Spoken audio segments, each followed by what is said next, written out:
Welcome to the Gay Buddhist Forum, where teachers from all schools of Buddhism offer their perspectives on the Dharma and its application in modern times, especially for LGBTQI audiences.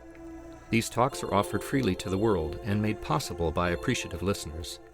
If you would like to support our efforts to share the Dharma with underserved audiences, please visit gaybuddhist.org. There you can donate, find a list of upcoming speakers, or enjoy many hundreds of these recorded talks dating back to 1996.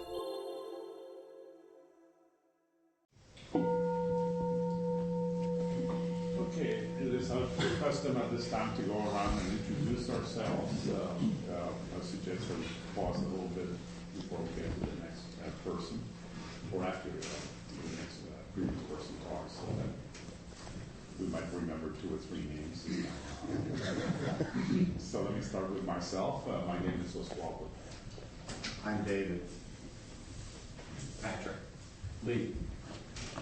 I'm Ryan. My name is Cass. I'm Michael. I'm Sean. I'm David. My name is Jim.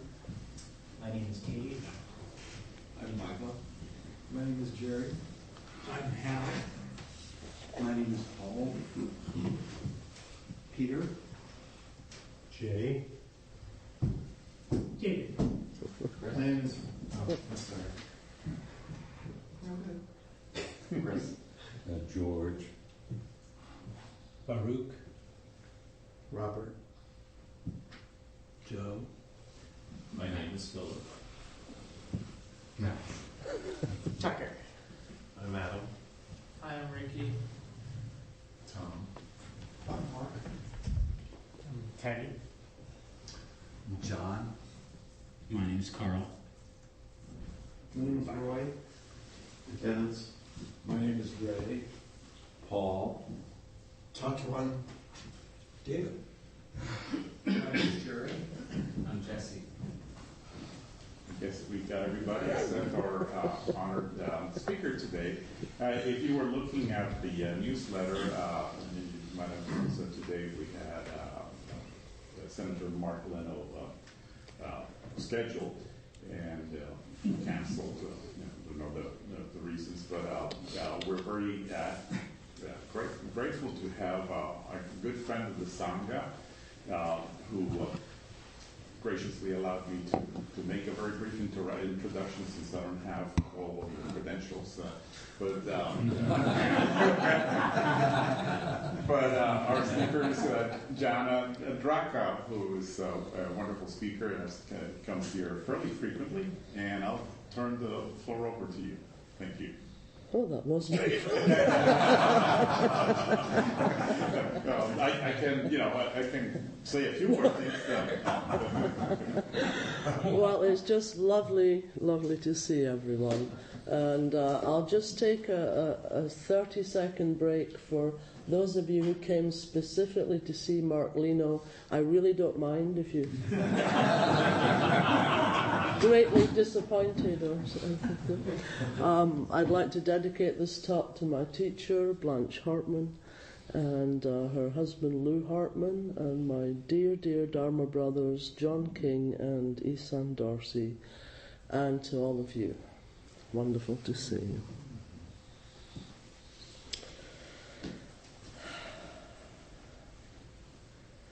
I met a nun from Cambodia last week who said she had gone to the worst Dharma talk she'd ever heard.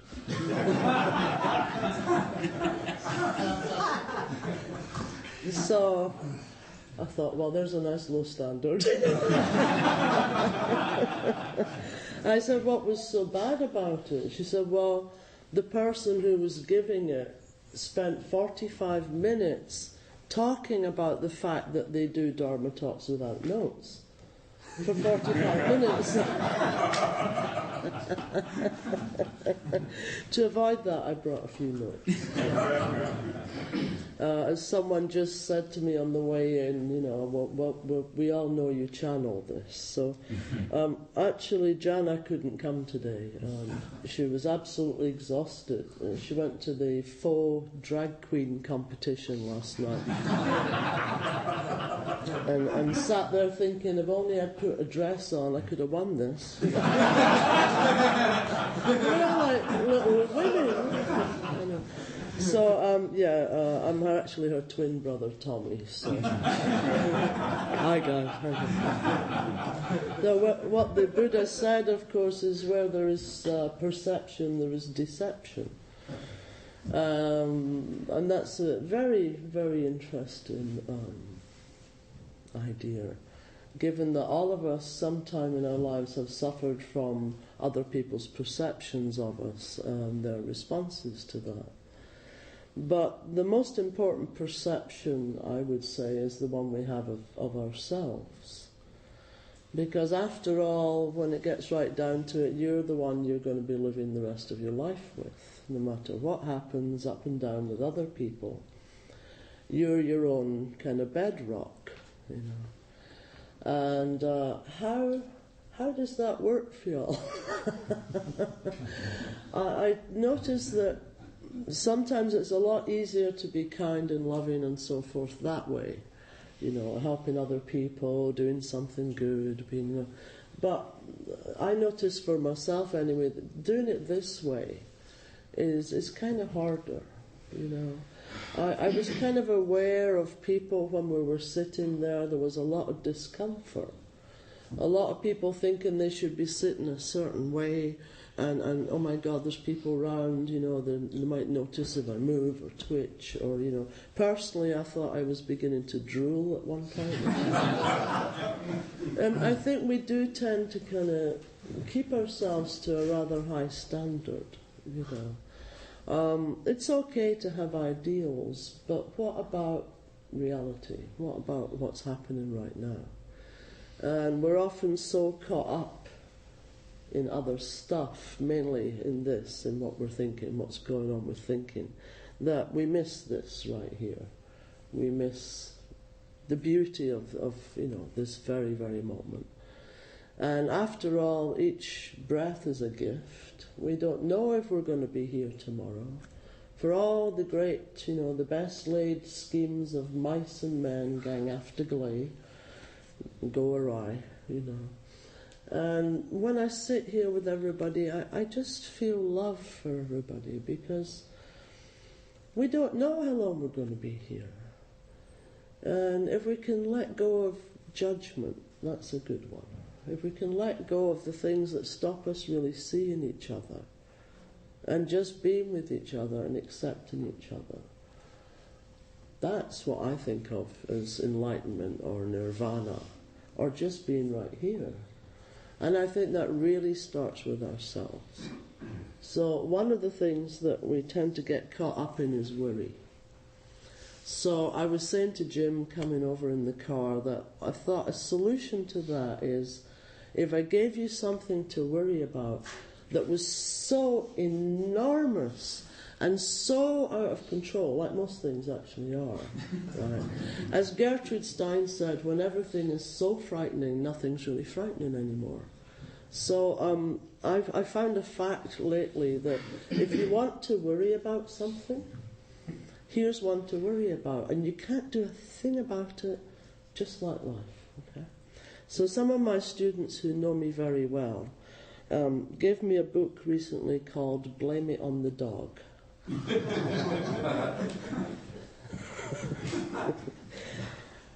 was a follow-up book to his first book called Who Cut the Cheese?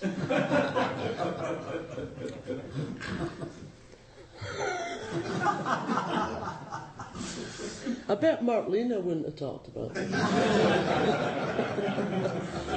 So what you might not know is about half a mile below the ocean floor, the ocean bed, there's billions and billions and billions of these single-cell creatures live. Right? And this is real, this is fact. You can check the book and see. And what they do all day long is chew on dead dinosaurs and things like that, and produce methane. So, at the moment, they're mostly kept down there because it's very cold. And there's kind of a layer of cold, freezing cold, that keeps them from coming up to the surface. Right? However, it did happen, I forget which state it was in, it happened in a lake. Some of them came up to the surface, and a lot of people died actually, and cows and things.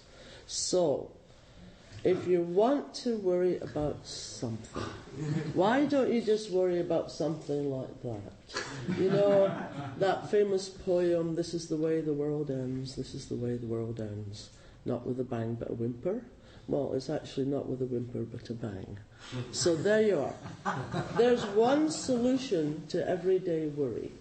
You can just imagine if that, apparently it's the force of, greater than the force of all the nuclear weapons we have in the world. So, there you are. Now, doesn't that set your mind at rest? I can see a lot of smiling, peaceful faces. And some people looking at me like, who let her in? I did actually have some other suggestions for working with this constant distraction. Of course, I don't like reading things that much, but a couple of weeks ago I was looking through an old magazine, and something struck me so hard. Here we are. Thinking is an attempt to categorize. We see what we experience in light of what has happened in the past. That's what I mean about perception, deception.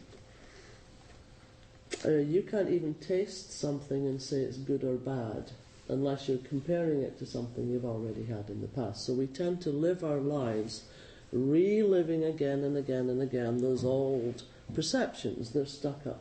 Well, I won't say the mind's here. That's a whole other set of lectures. I had a Tibetan teacher before I came to Zen practice, and he said that's the biggest question that people need to sit with, to contemplate, is where is the mind? It's a very good question. Conceptual thought will not allow us to see things new. If we want to experience things as they are, conceptual thinking about those things must come to an end. Now, I wouldn't say it must come to an end, because, the mind produces thoughts, the brain produces thoughts all the time. I would say being able to be with, but we'll get to that later. When this thinking stops, we're right there with what is happening. So that is the point there.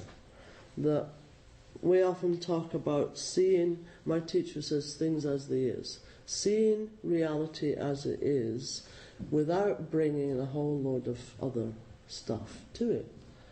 And that can be kind of tricky. How do we get kind of control over this mind which we can't even see or present, or, where is it? What is it? We go like this is my mind. Well, no, that's your brain, actually. And folks in Japan, for example, Shin, the character Shin is heart-mind. So, where is this thing that we're always worrying about anyway? It's quite an interesting question to sit with. But nevertheless, we have to find ways to work with it, because as you know, having your mind be disturbed or caught up on some unpleasant object can destroy your life. It can destroy your experience of life.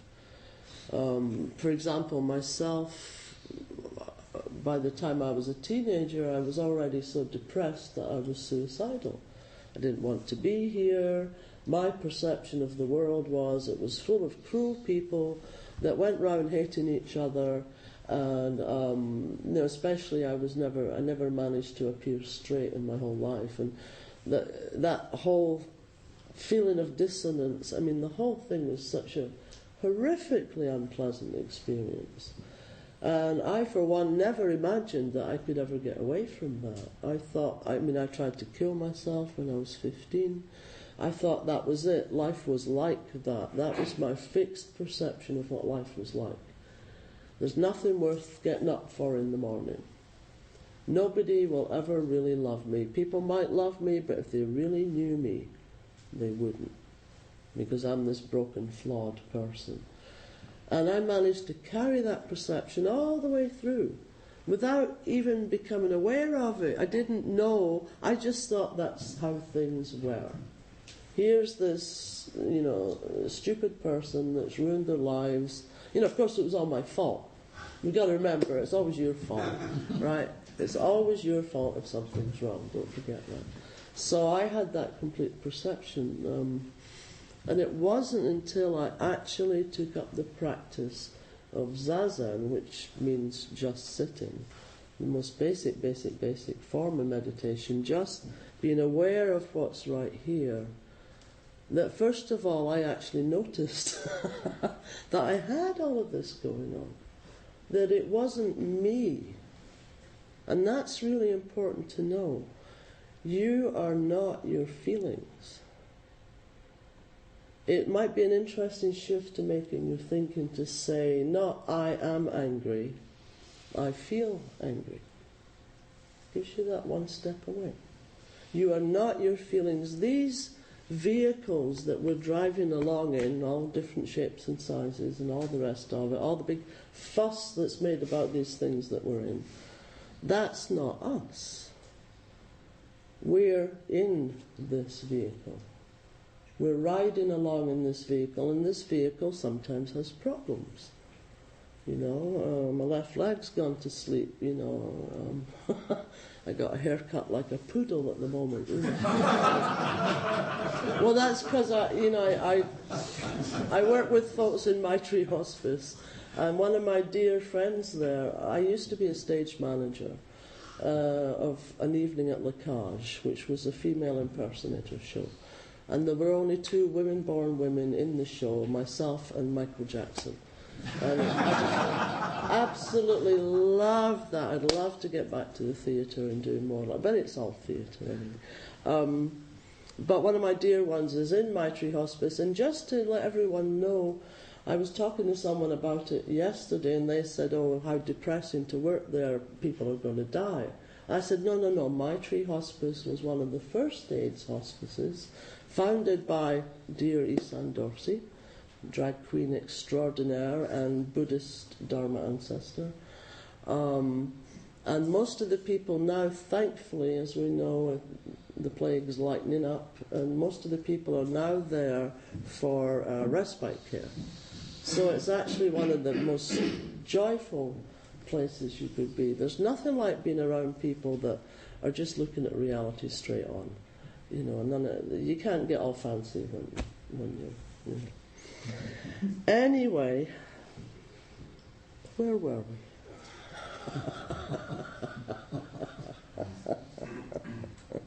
Perception. So, I guess I could say there's a kind of living example of the fact that things can change. And what changed for me was first becoming aware of what was going on. Just that practice, if you want to call it a practice, just quietly, in a self-accepting way, not in a critical way, just becoming aware of what's going on. And there are really, really, really simple ways to do that. As you know, I left off living in the big Zen Center years ago to go out into, mostly I teach in a community garden.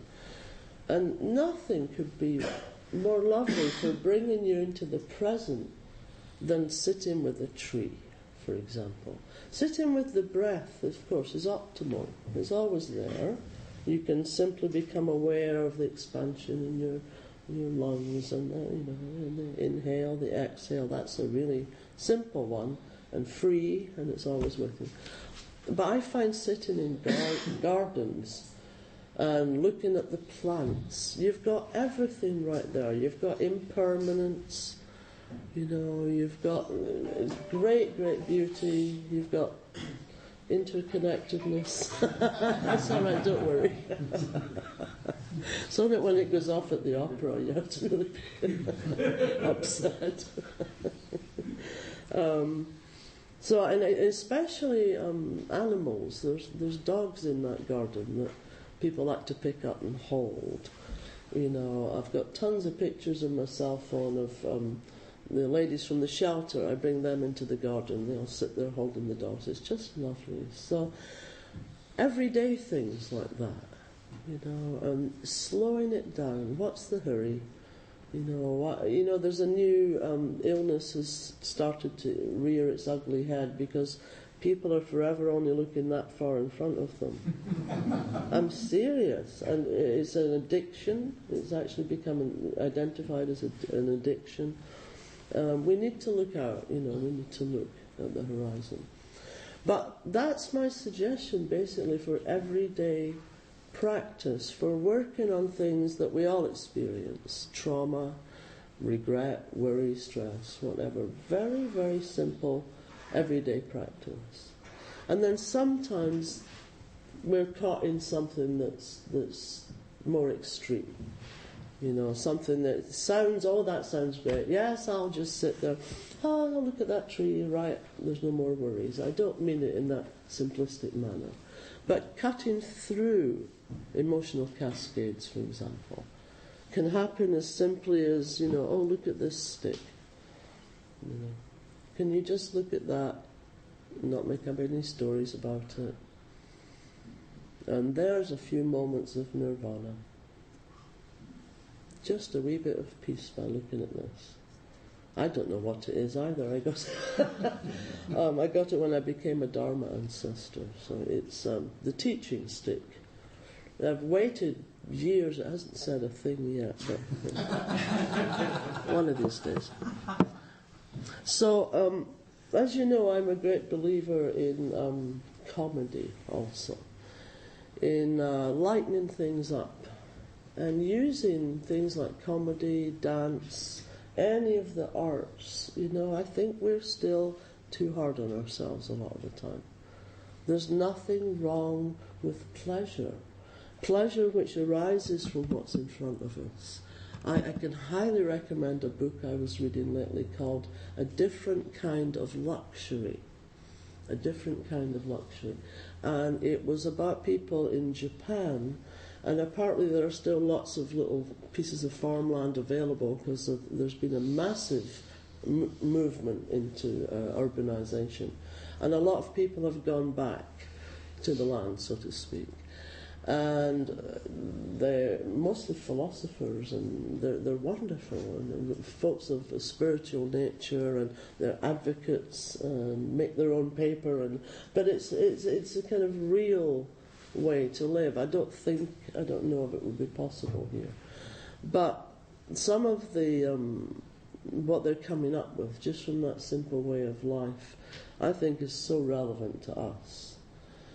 And one guy, for example, who made his living with clay, he said that the trouble with a lot of us these days, when we mention pleasure or happiness, and you know our great constitution says we can run after that. What a terrible thing. Well, I can run after that the rest of my life. And he says what we've forgotten is that pleasure and happiness arise from what's right in front of you, from what you're actually doing. It's not an abstract thing that you go looking for. It actually arises from what's right in front. So again, it's the same message, coming right back to what's right in front. But as we were talking about hard times, and sometimes it's necessary to be a bit kind of tougher with yourself. And I actually have some songs that I enjoy. Because I find that just as you can't laugh and be stressed at the same time, you can't sing and be stressed at the same time. So I thought maybe we might try this one today. We've been doing different forms of meditation lately, and I thought singing meditation might be kind of nice. And besides that, that was such a great skit night at that last retreat. Hands up who were out on that last retreat. Oh, not so many. Oh, Lord. Oh, you missed. Oh, wasn't that great? Wasn't that just the best? We had, who was it? Yoni Mitchell. Oh, it was so good. It was just wonderful. I think we should have a skip night every couple of months. By the way, just talking about living on the land and so forth, usually the topic of me and what I'm doing doesn't come up that much in Dharma talks, because as you know, that kind of distracts whoever's talking.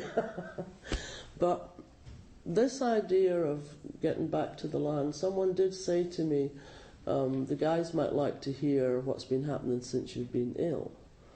So I just wanted to mention I did have a hell of a lot of burnout the end of last year, the beginning of this year. I have been taking it more slowly.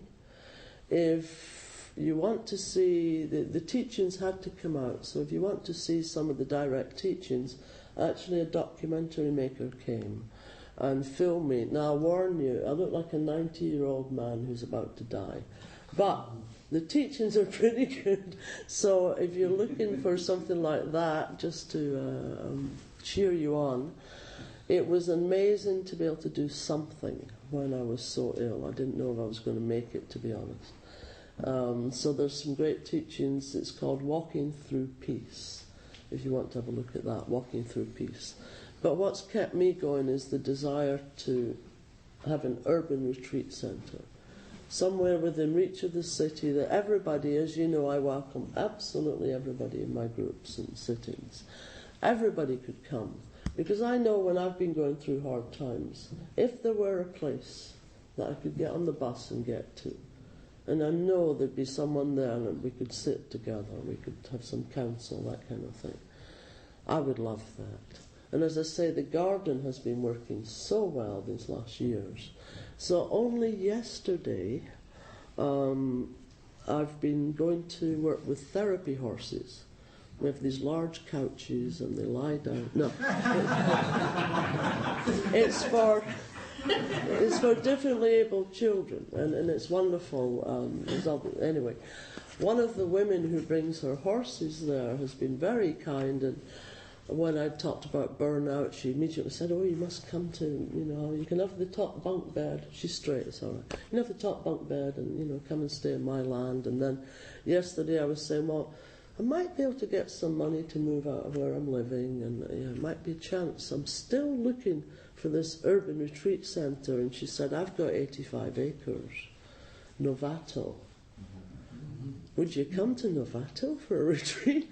So that's actually, I just wanted to share that news with you, because honestly I loved that retreat so much, and I would love to be able to offer that. Apparently it's lovely land, looking at the mountains, with the horses there, and indeed therapy chickens.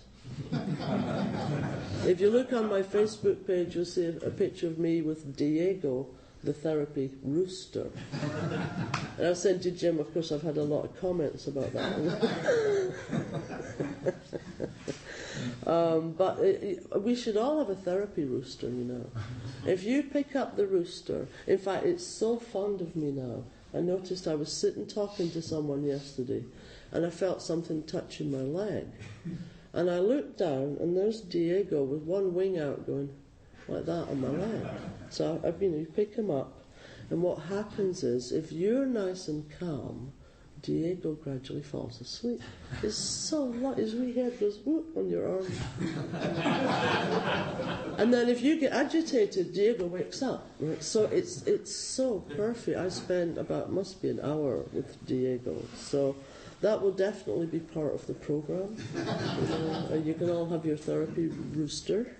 And have that. So I just wanted to share that because I've been working on this one for a while, and I almost gave up, to be honest. This year has been a wee bit difficult, and there's been people want me to go to Boulder and different places, but I don't want to leave all my brothers, I really don't, and all the other people that are my family, my real family, you know.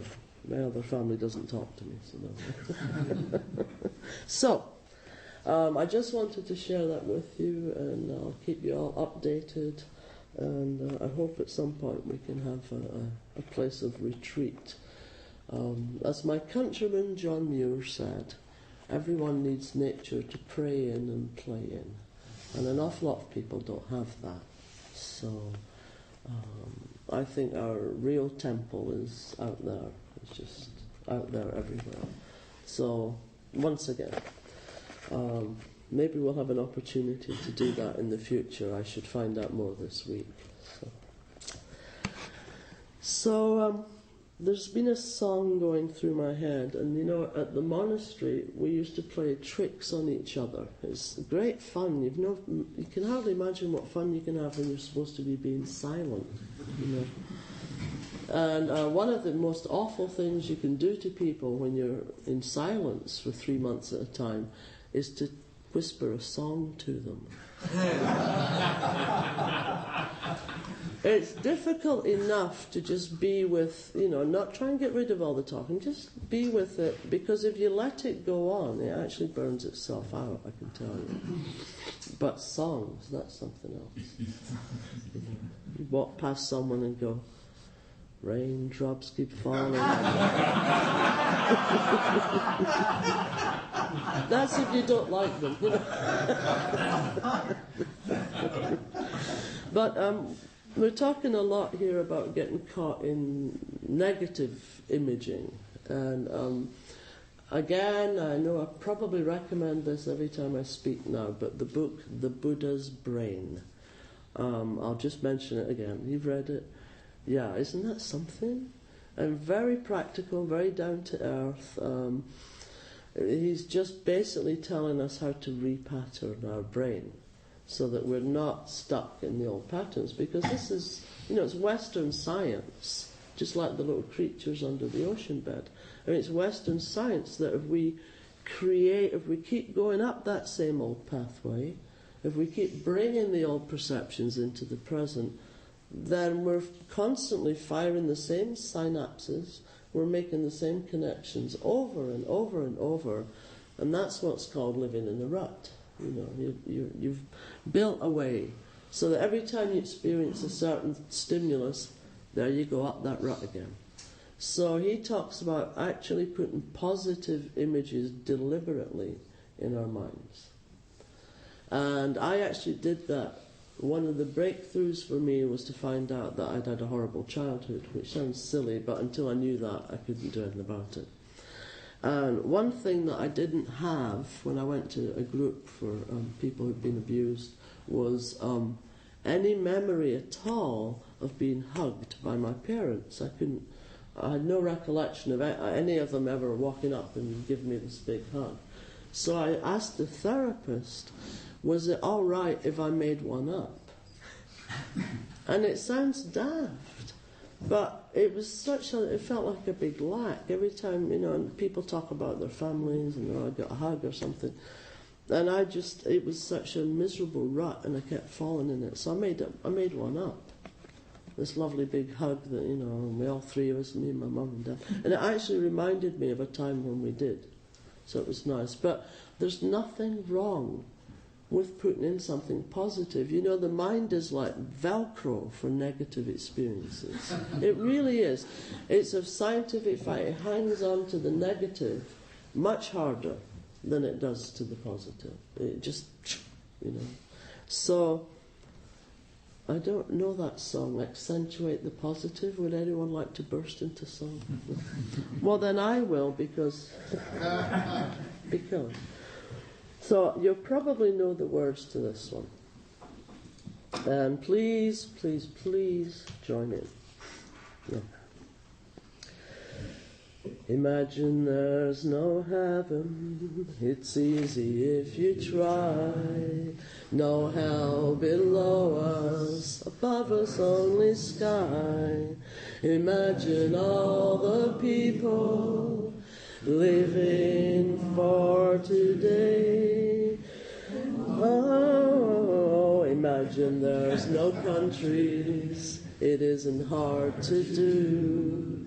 Nothing to kill or die for, no religion too.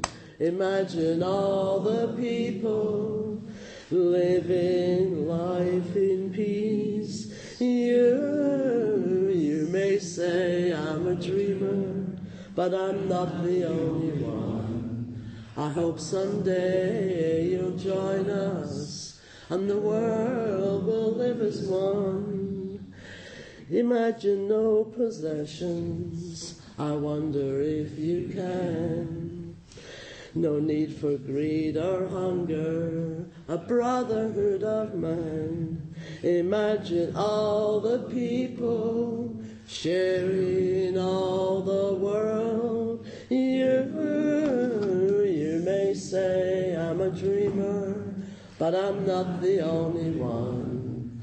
I hope someday you'll join us, and the world will live as one. Oh, thank you. That was lovely. Thank you. So, just a wee recap, because I love to leave plenty of time for discussions, questions, answers, all that kind of thing. Just a wee recap.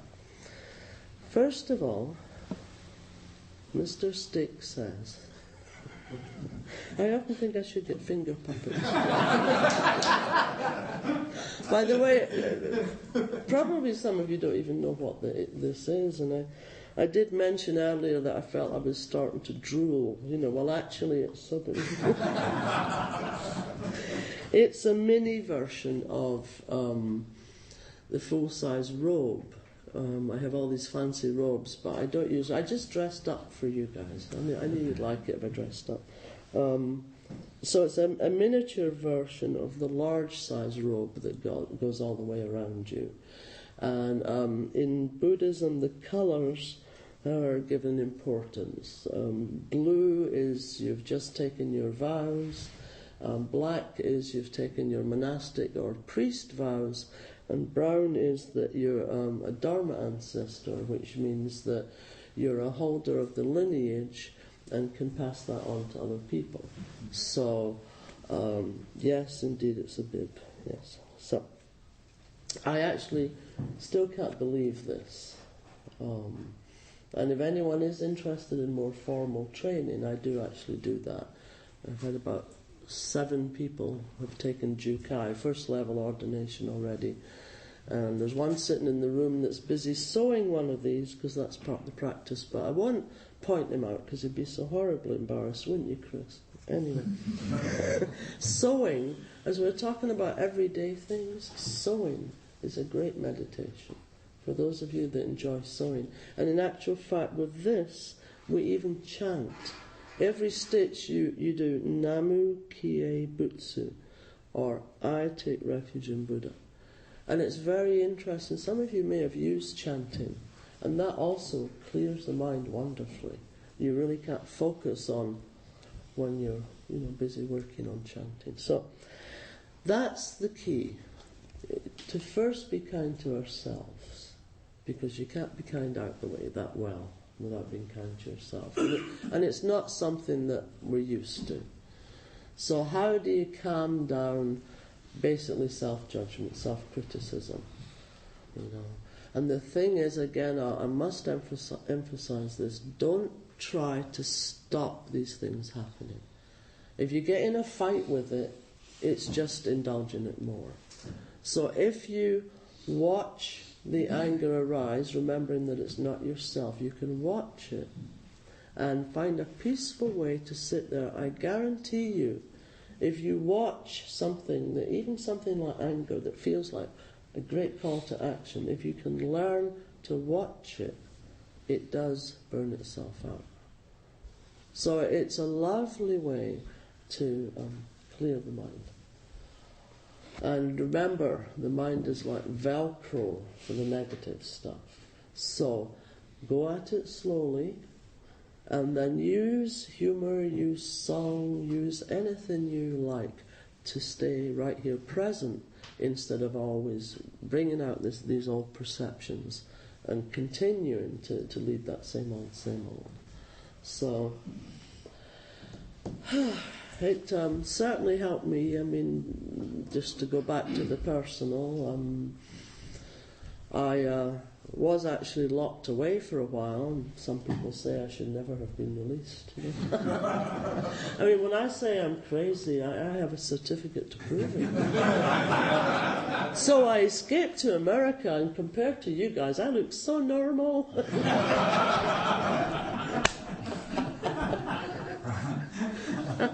No, it's a thin line, I think. Self-acceptance. Absolutely so important. And you can't accept yourself till you really just notice without judgment what's going on. You know, I was kind of horrified when I discovered, what age would I be? In my late 40s it was, when I discovered why I had all these patterns of behaviour. All left over from things that happened in childhood. I didn't know. I just thought there were parts of me that were kind of unacceptable and rather strange, and sometimes I did stupid things, and often I drank too much, and what the hell, you know. Because I had no idea that every single one of these negative self-hurting things were actually the result of things that happened when I was younger, and I was just reliving it and reliving it and reliving it. So give yourself the gift of freedom. Give yourself that gift. And it's as simple as singing a nice song, looking at someone that you care about. I find these floorboards to be very effective. Mm-hmm. These are great floorboards, you know. And everyone has something that they can sit down and just have a look at. Or, if you're more active, just use your feet. Do the old feet meditation. Foot down, foot lifts. Foot down, foot lifts. And it does not mean that you lose all your critical faculties and you turn into someone that goes around going, duh, oh, well, I don't know. Although that's not so bad. You know. It's just you can, as I say, live freely. Really, really freely in this moment. Not in what you thought about that, some similar moment like that 30 years ago. You know, and I can tell you, watching your thinking, you know, in the monastery, for example, for years, it's quite horrifying. I rarely came up with the meaning of life or how to help everyone or end world hunger.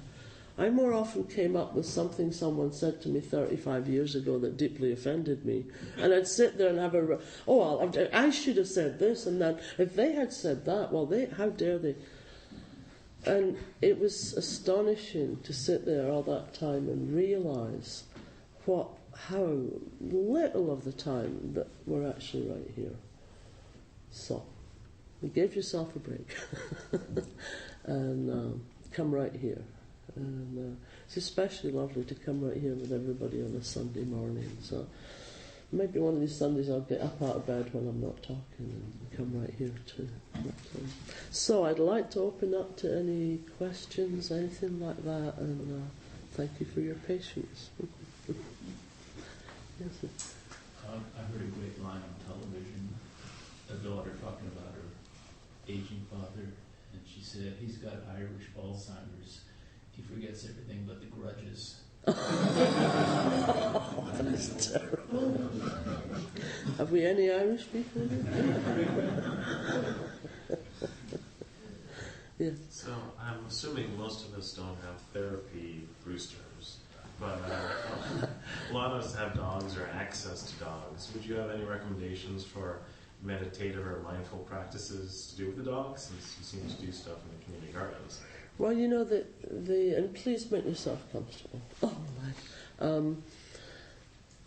The thing is that another cause of our great suffering, as you know, we've got the three seals: impermanence, the fact of suffering or the end of suffering, and no self. Those are the kind of three ways of identifying things there. And being stuck on ourselves is an enormous cause of suffering. It's seen as the primal cause. They call it the noble truths. There is suffering. What's the cause of it? Always trying to get something for me, you know. So in actual fact, you don't have to think up anything. Why don't you let the dog think it up? You know, just be with the dog. Not, oh, I'm going to take the dog and I'm going to do this, that, and the other thing. But why don't you try letting the dog tell you? It's like one of my students is in a wheelchair, and she has a practice of going out to the front of her house and not deciding where she's going to go. Most of the time we're so busy controlling. Remember the article said thinking is a way to try and control things. So I would say give it over to the dog. You know, take it to the park, see where it wants to go. You know, and try not to think about yourself during that time. You know, think about how nice their hair is. You know?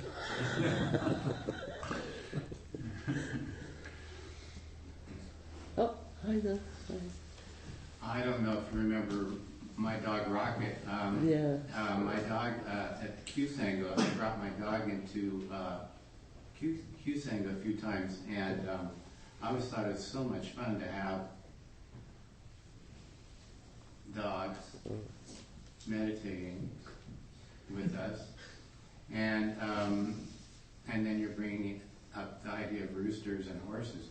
So, but you know, it seems like my observation seems like we're also human-centric.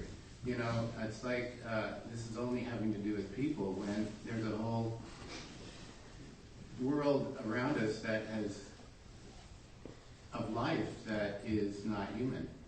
And I remember one time meditating, and I was feeling sorry for myself because I was feeling so lonely. And all of a sudden, I heard this fly buzzing around the room. And it occurred to me that I really wasn't alone. There was a fly in the room. And it was quite a eye-opening experience because I was just sort of negating that whole world of the animal world, the insect world. So, to make a long story short, I was thinking it would be so much fun sometime to have an animal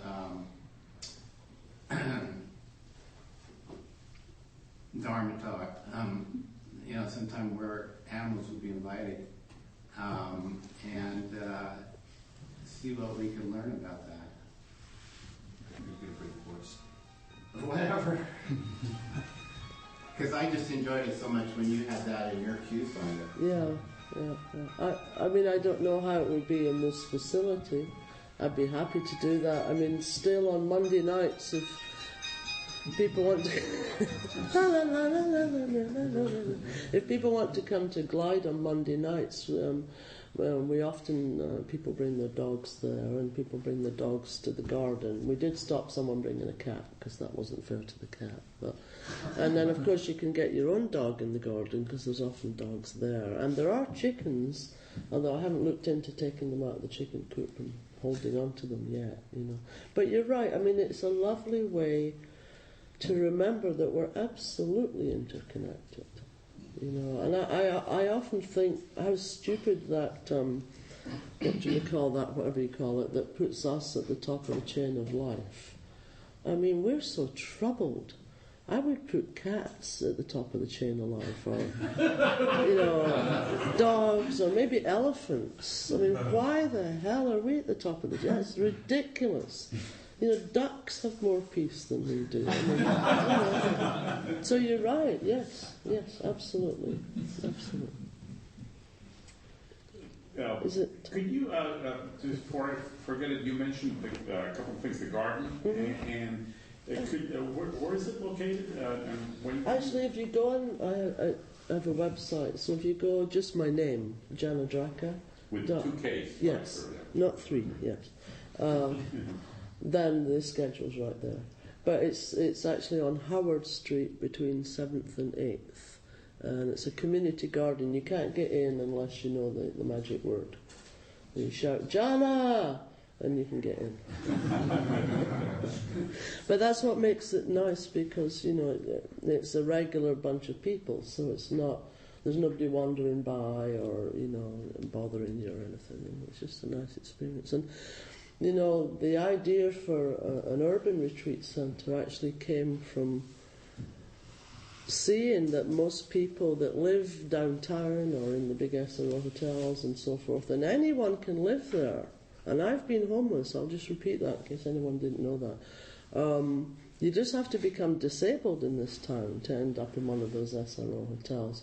And there's no living room, there's no kitchen to hang out in, there's no garden to hang out in. So actually most of the folks you see sitting around on the streets, they're not homeless. In fact, I know most of them now. There's just nowhere else to be. So that's why I've been kind of following this idea of a garden, a large garden, a piece of land, somewhere that people can get to, no matter what your income is, you know. So that's the idea of the retreat centre. And there'll be dogs. And first thing I asked when they offered, you know, they said I should come and look at the land was, can I have a dog? And they said, yes, as long as you fence in your garden. And garden? Oh my God, when did I last have a garden? You know, you have to fence in the garden because of the coyotes and the deer. Anyway, we'll see what happens. But meanwhile, Howard Street between 7th and 8th. Is that associated with sanctuary shelter near there? Or is it separate from it? No, it's just it used to be a nice little children's play park, then it became Needle Park. And then some Filipino folks took it over and did beautiful murals, and then now it's community plots for people that live around there. Although when I said it's community plots, someone said, "Do you mean burial plots?" Anyway. Anything? Yes.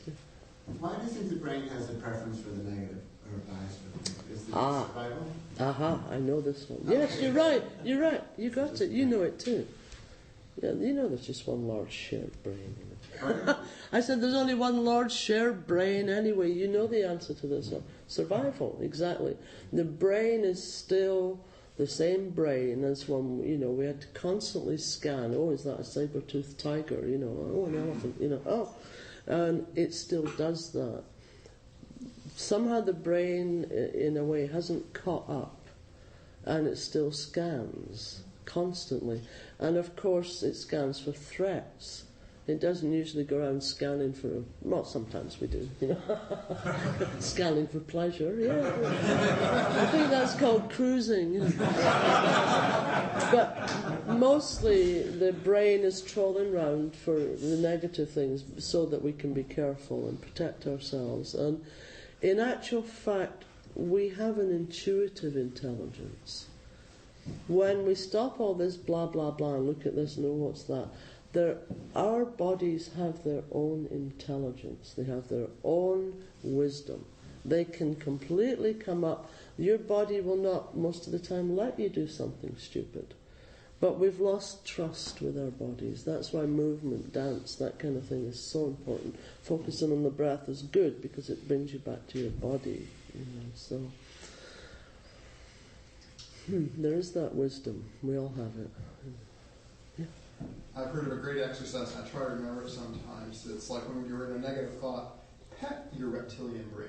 Oh, because it is part of us, it'll always be there. But if we take a moment just to pet it and say, oh, this is a part of us, this is trying to, you know, might protect be nothing dangerous, but yeah. We're still there. So it kind of brings you back to center. That's a good one, yeah. So we're talking about animals, here we go. Pet your brain. It's that old famous Buddhist story, of course, of stick or snake that illustrates that one. Guy walking in the forest sees something lying there. Oh my God, it's a snake. You know, no, it was a stick. You know. But the brain looks for that all the time. You know. That's why I was saying replace it sometimes deliberately. I mean, with songs or something. So I saw another hand somewhere. Yeah. Oh, I was just going to say there is the idea though that some part of us must be attracted to negativity. Because, I mean, look at television and look at the way people go toward news. Most news is negative kinds of things. But did we come up with that? Did we what? Did we come up with that? You see, Oh, don't get You me can't started. go Most of the outside. media is run by, Well, blah, blah, blah, blah. And I believe that what's presented on the news is actually to keep us in control. It's a fear-based reality that reports themes of the day to keep us on our Well, minds. that may be true, but however, there have been positive kinds of news programs that don't get... Well, they say it's that reaction. It's like why people go to horror movies. You can get terrified and scream, and it's not happening to you. It's that naked woman. You can tell as soon as someone gets naked and gets in a shower. It's always going to happen then. It's actually a psychological thing of to see the danger happening to someone else. It gives you a feeling of relief and laughter often, even if you're because it's not happening to you. So there's that effect also. Strange creatures we are.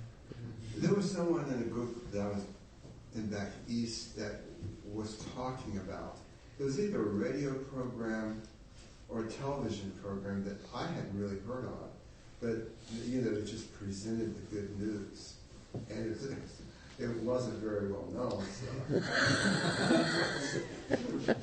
Well, we do have that. You notice, all the Buddhist, the precepts. There's 10 of them, and 4 of them are about the way we speak, because there's nothing more juicy than a good bit of gossip. And I remember last time, it was ages ago, I was so unwell the last time I was here, I remember. Someone mentioned that someone was coming soon to talk about right speech. And I thought, they're going to have to be really careful and creative because we're gay men. And part of being a gay man is like bitching, right? So there's something in our history that's about that, and we must be careful not to lose, blah, blah, blah. But it's very interesting, right speech. I just thought I'd throw that into the mix. Yeah, good for you. Yeah. John, you mentioned a documentary that you'd made while you were very, very ill. Yes. I'm just curious to know maybe a couple of snippets as to some of the insights that you meditated on while you were very, very ill. Yeah, it was, thank you. It was kind of shocking. I mean, it had been coming for a while. Basically, a lot of what's going on is since I've been in the monastery, I really need peace at my home, and I didn't have it. I had a person next door very disturbed. The louder he got, the more ill I got. I've been okay this year, got new neighbours, but when they had children there for a week, I ended up in hospital again, which is why I'd love to get to the countryside. But I didn't know what was going to happen. I didn't know if I was going to make it. They didn't want me to go home at all. I was in the hospital for a few weeks, and they wanted to put me into some kind of care home, nursing home. But 99% of the people that meet me think I'm a man, a gay man actually, and they couldn't find a place to put me. If I go in women's restrooms, they scream and run out. So I ended up with a hospital bed in my living room. And I didn't know what to do. It was so strange. I was terrified, of course. My income was gone. My health was gone. I didn't know if I was going to live or not. I seemed to be extremely ill. And quite off it in my head as well. It turned out that my system's very delicate and I can't take the usual medicines at all. Now they only give me children's doses. But I didn't know that. And anyway, my teacher gave me a book. And it's called, and I can highly recommend it, it's called How to Be Sick. And it was written by this woman who, going along just fine. And then her husband and she had been saving up for a holiday in Paris forever. And finally, they managed 3 weeks in Paris. And they get there, and the first day, she was a judge or something like that. The first day she's there, she gets flu-like symptoms. And at the time of writing the book, 10 years of flu-like symptoms have been going on. No diagnosis, unable to work, husband and kids, all the rest of it. How do you live your life when something earth-shattering hits you and you don't know if you're going to be alive tomorrow? And that was the book. And that felt like what I had to deal with. And I can't tell you how important, vital, life-saving it was to be able to sit with whatever was going on. It was really, really hard. Waking up every morning like, oh my God, wow. I couldn't do anything, you know. Health workers coming and clean the house, and never had that in my life before. But that's where being with what is, that's where the rubber meets the road. I was so grateful every day for my practice.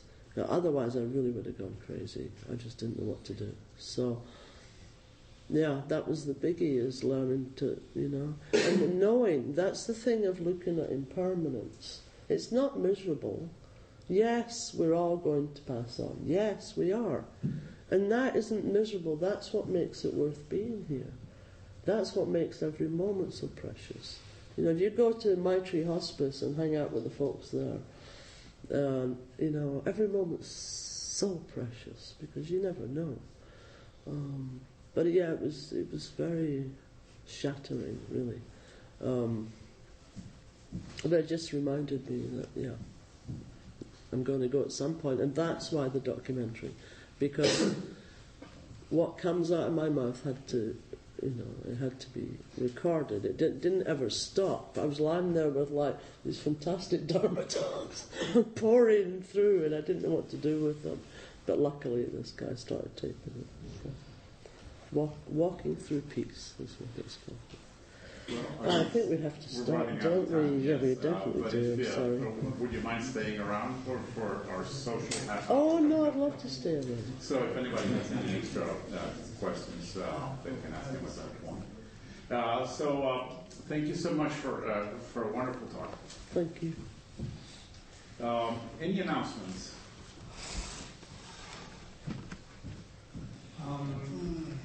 Last year, some of you may have remembered, if you were at the retreat, that we performed a couple of songs from my play about the founding and the early days of the Sisters of Perpetual Indulgence. Well, this afternoon, the SF Primetimers, which is a gay elders social group, has invited me and some friends to do a script in hand reading of the script without the songs. And so Paul Shepard and Paul E. Brown, Sister Rotherberry Frost, are going to be among the people who are going to do the reading this afternoon at the Unitarian Church from 2 to 4. It's not an entire script, but it should be fun, and it's going to be an exercise in meta theater because 4 of the original sisters will be reading their own part 30 years ago. And so it's open to come. It's at the Unitarian Church on Franklin and Geary this afternoon, too. The other announcements. Jana mentioned that I think you dedicated your talk today in part to Blanche Hartman, your teacher. Blanche is the Dharma speaker next Saturday morning at the Zen Center, 10 a.m., so I'm looking forward to her talk next weekend. Oh, thank you. I didn't know I have to go to that next Saturday. Next Sunday is the GBF retreat, so many of us, or at least 30 or so of us, will be there, and there will be a small group discussion. Okay, we have a host. Me. I'm your host, and there's goodies out there. Remember all of the Dharma Bowl. I'll be bringing around the Dharma Bowl. Donations between 5 and 8 and 800. If you want tea, there's hot water and there's soapy water to wash up the cup. People meet at the door at noon. 12:30. For lunch, if you'd like to go to lunch. As I forgot the name. Credenza. You say it. There's a sign-up sheet on the credenza out there if you want to be on the mailing list. And one more. Someone in the Sangha mentioned last week that the fellowship really doesn't have very much money at all. So, this is not true. Really? No. Someone told me that. No, it's not true. Okay. Peter, will you? Never mind. Well, that shouldn't keep you from the $5 to $800.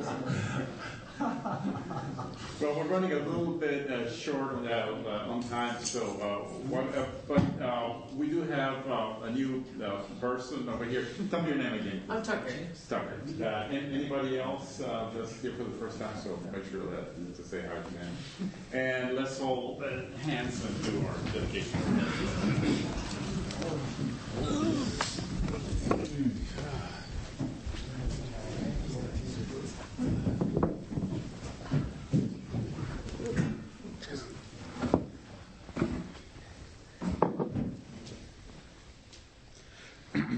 By the power and truth of this practice, may all beings have happiness and the causes of happiness.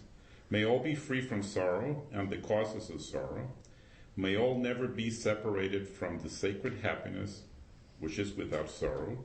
And may all live in equanimity, without too much attachment or too much aversion, believing in the equality of all that lives.